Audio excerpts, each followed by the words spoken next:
What policy tools do cities have that they can make a major difference in disaster preparedness, and how should those tools be used? The first policy tool that we all have to have is a recognition of risk.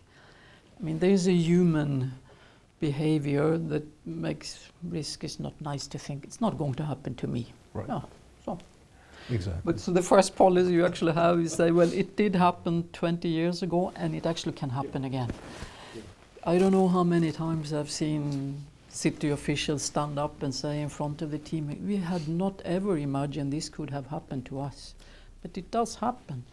So that's number one. But secondly, and that's the embedding, as you build floods management system, you have to think about the risks.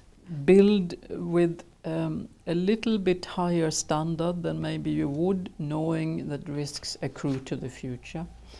Think of urban planning. Our colleagues in UN Habitat, they really have standards for how much public space you should have in a city, how much should actually be accessible. Have an approach to a city which is accessibility for all. If you build an accessible city thinking of people who have some physical disability, but you always have to think that if it's accessible for them, it's accessible for you and me as well. So it becomes a better city to live in. So sector by sector, keep in mind this issue, but the highest risk come from a different arena. Also, the proximity of people settlement close to major industrial areas. Because as cities are growing now, we come closer and closer to maybe what 30 years ago was a safe distance, and today it's not anymore. So that's new risks to be considered in terms of chemical spills and other accidents that can happen. But genuinely, one of the more critical areas is that you have to have a multi-sectoral planning mechanism. Because what you discover when you put different ministries, sectoral responsible together, there's always something between sectors that no one feels responsible for. And that's where the big new risks are emerging.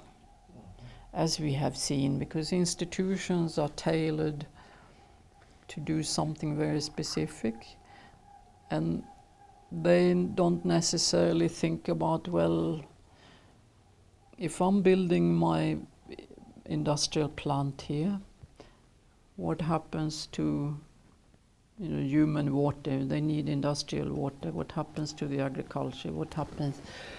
And whoever is in charge of looking at agriculture doesn't necessarily feel responsible for reaching out. And the worst example we have today is, of course, the impact on the Fukushima power plant by an earthquake, a tsunami. The plant, which the key element was the seawater that came into the generator. So the generator stopped functioning. It was flooded. It stopped the